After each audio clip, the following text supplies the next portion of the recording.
ये मैं समझती हूँ कि उनका ये बयान जो है ये पीएमएलएन की ज़हनियत और उसके बयानिए को फरोग देता है। और अब तो ये बात बहुत खुल के सामने आ गई है कि पीएमएलएन जो है वो प्रो इंडियन अप्रोच रखती है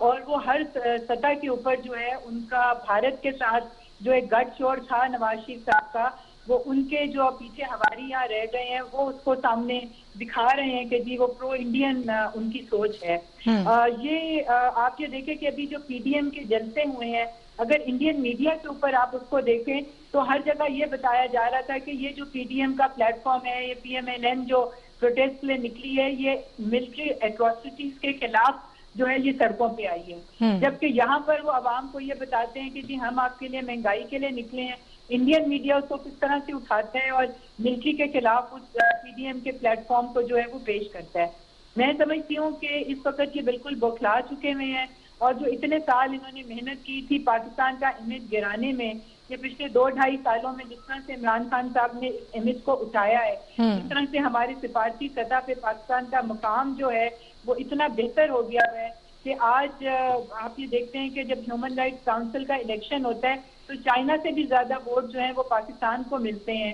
वो 193 में से 169 वोट लेता है, जो कि एशिया पैसिफिक में सबसे ज्यादा वोट लेने का रिकॉर्ड बनता है। इसके अलावा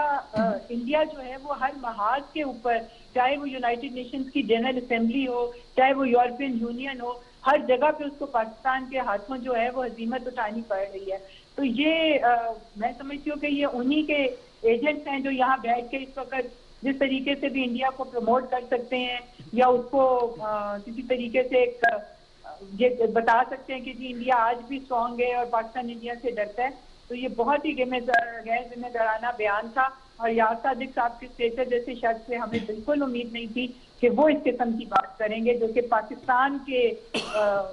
इंटेग्रिटी को जो चैलेंज करने वाली बात है। ठीक है डॉक्टर साहब, क्या पाकिस्तान मुस्लिम लीग नून की क़यादत की तरफ से, उनकी स्पोक्स पर्सन की तरफ से कोई ऐसा बयान नहीं आना चाहिए था कि वो इसके साथ नहीं खड़े हुए हैं? ये उनका एक पर्सनल कमेंट तो हो सकता है, उनका अपना बयान है, लेकिन पार्टी जो है वो इस सोच के साथ नहीं है।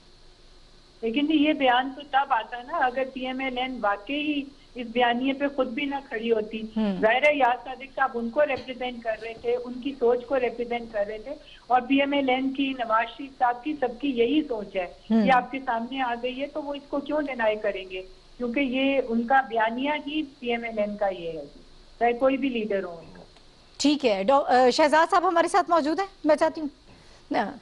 तो डॉक्टर साहब बस मुख्तसरन मुझे वाइंड अप करना है। क्या कोई कानूनी चाराजोई हो सकती है इस मामले को? क्या यहीं पर उन्होंने भी कोशिश की कि थोड़ा सा एक वजाहत कर दें और थोड़ा सा हालात को बेहतर करने की कोशिश की जाए या सादिक साहब की तरफ से, लेकिन